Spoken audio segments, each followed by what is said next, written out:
From the Bellin Building, continue south on Washington 3 blocks to Crook Street. The plaque is located at the southwest corner of Washington and Crooks. In the days when the Packers traveled by train, they were welcomed home here at the Milwaukee Home Depot after winning 3 of their 6 championships under Curly Lambeau. The years were 1931, 1936, and 1939. An estimated crowd of 10,000 fans greeted the team upon their return after the 36 championship. The Lumberjack Band led a parade after their return from the 39 championship.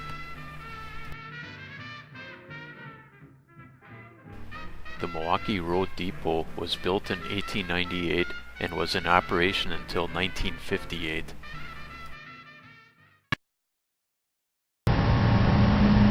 And the next destination, destination number 8, is the Packers office building, which is right there.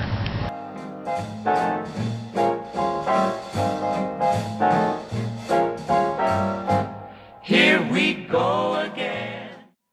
The Packers moved into the south side of this building in 1949 and occupied it until a new administration building was completed at what is now Lambeau Field in 1963. Curly Lambeau was the first coach to have his office here, and Vince Lombardi was the last. The Packers ticket office was here. Also, the coaches worked here on either the second floor or in the basement. This is where Bart Starr used a payphone to call his wife Cherry to say, "Honey, we're going to begin to win," after meeting with Lombardi for the first time.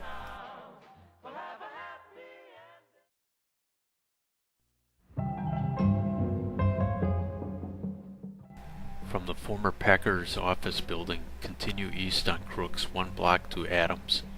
Cross Crooks and Adams. The former Elks Club is located at the southeast corner of the intersection. The building opened in 1959. The Elks Club was the site of many banquets that honored members of Packer teams and coaching staffs from the Lambeau and Lombardi eras. The first came in 1962 when Pete Rozelle awarded Vince Lombardi the Ed Thorpe Trophy, given each year to the NFL champion. Also in 1962, Curly Lambeau was honored here for being inducted into the Wisconsin Athletic Hall of Fame. In 1965, the 6 Packers inducted into the first 2 classes of the Pro Football Hall of Fame were honored here. In 1970, the first induction ceremony for the Packer Hall of Fame was held here.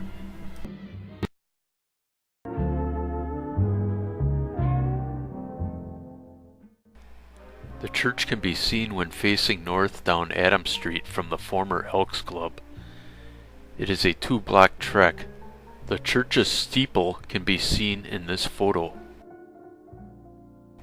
St. Willebrord Catholic Church was where Vince Lombardi faithfully attended daily Mass during his 10 years in Green Bay. Lombardi would arrive for Mass before 8 o'clock a.m. on weekdays, park in the back, and enter through a side door. I've been told that the back of the church has been altered since Lombardi's days, and the door he entered has been moved. Some players from the opposing teams would make the trek from the Hotel Northland and attend Mass here. The hotel was 3 blocks away.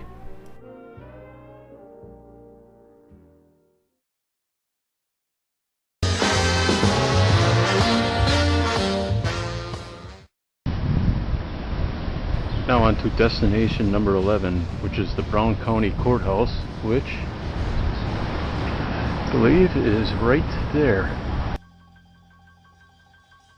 The Brown County Courthouse was where the first stockholders meeting of the newly formed nonprofit Green Bay Football Corporation was held on September 17, 1923. It was the first of many important Packer meetings held here over the next 4 decades.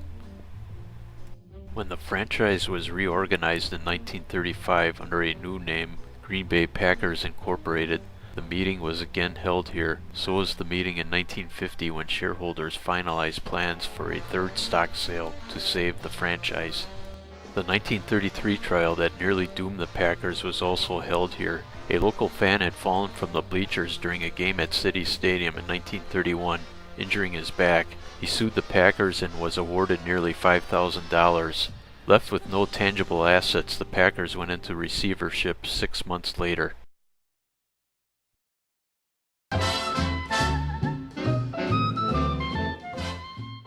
The Columbus Community Club is located on Jefferson, across the street from the courthouse. The Columbus Community Club, which opened in 1925 as a recreation and social center, played many roles in Packers history. In the 1920s, before radio broadcasts of Packer games, large crowds gathered on Sunday afternoons when the team was playing on the road. A play-by-play was transmitted by telegraph wire from the site of the game, and the results were posted here on a large board built in the shape of a football field. From 1927 until the mid-1930s, the Packers used the top floor as a clubhouse. For 5 years, starting in 1930, their ticket office was located here as well. Banquets, championship celebrations, stock drives, along with other activities were also held here. This is also where the Vince Lombardi show was taped on WBAY TV.